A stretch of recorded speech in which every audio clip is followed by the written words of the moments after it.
de ter sua CTPS anotada. Que orientações os senhores poderiam dar aos trabalhadores que estão nos assistindo com relação à carteira de trabalho? Eu acho que a carteira de trabalho retrata a vida profissional do trabalhador. Eu acho que é um documento de suma importância para ele. Eu acho, primeiramente, que ele deveria ter um cuidado na guarda desse documento, não é?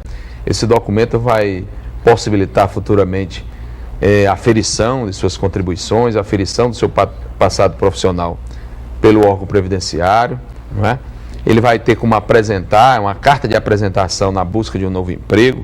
Então, além de ter o cuidado com a carteira, no manejo dessa carteira na guarda, ele deve retratar o orgulho, não é? É sua vida profissional, é seu passado, é sua memória, né, que está ali contida naquele documento.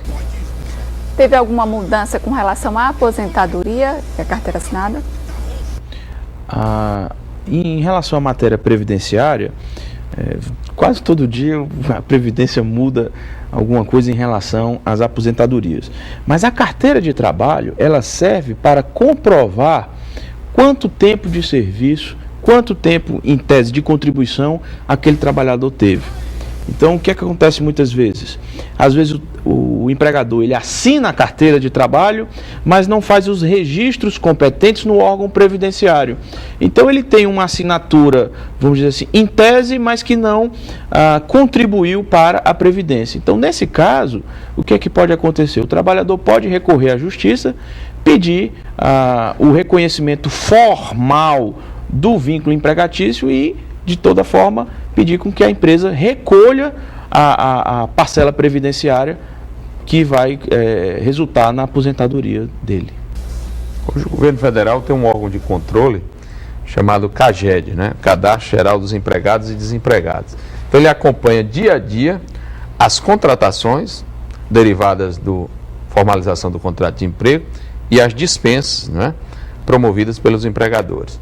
Então esse órgão dá hoje o número exato de quantos trabalhadores possuem carteira assinada, não é? Então esse é um dado estatístico de suma importância, não é?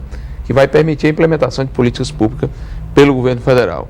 E ao mesmo tempo dá uma amostragem, né, do avanço da formalização, não é? Que é o tema justamente do nosso encontro hoje. Então a carteira também é usada como prova para conseguir aposentadorias? Sim, sim. Sem dúvida, e principalmente por esse aspecto, né? Porque às vezes o empregador assina, mas não recolhe nada para a Previdência. E nem informa a Previdência. Não recolhe nada para o FGTS, junto à Caixa Econômica Federal, não é? É uma situação apenas escrita, mas ele não agrega outros direitos derivados da assinatura. E no caso da perda desse documento?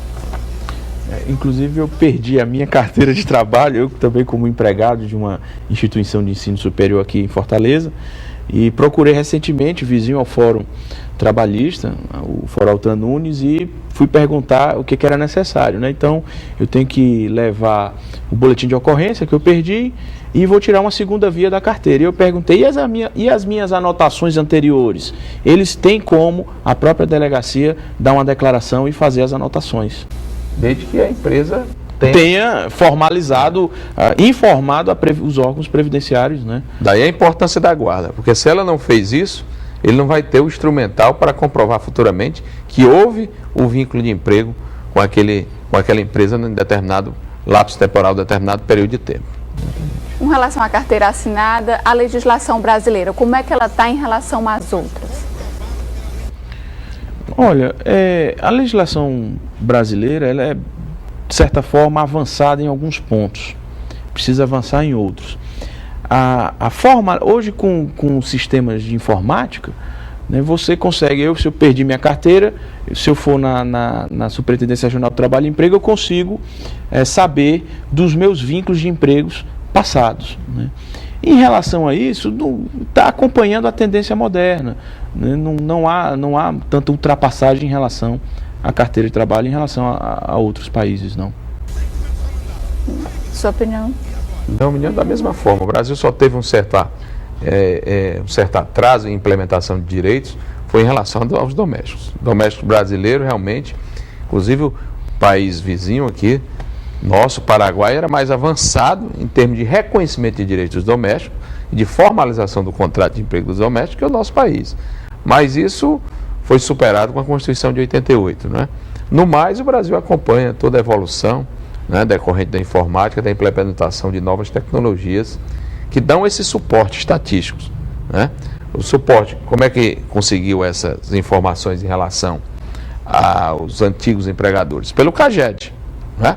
O Ministério do Trabalho tem como, acessando uma tecla lá, pelo número da carteira anterior, ou pelo nome CPF, fazer com que saia o retrato, né, de todos os contratos de emprego que o trabalhador celebrou ao longo da vida. Obrigada, senhores, pela participação. Espero que essas informações e análises tenham ajudado a você a entender um pouco mais sobre formalização do contrato de trabalho. E para quem está nos acompanhando e conhecendo mais sobre a Justiça do Trabalho, não perca o próximo programa. E você que está em casa, não esqueça, mande suas dúvidas sobre relações de trabalho, direitos e deveres que a gente vai esclarecer. Você pode sugerir também temas e entrevistados. Então é só mandar para o nosso e-mail de fato e de direito @trt7.jus.br. E o nosso telefone é o 85 3388 9426. A gente se vê no próximo programa. Até lá!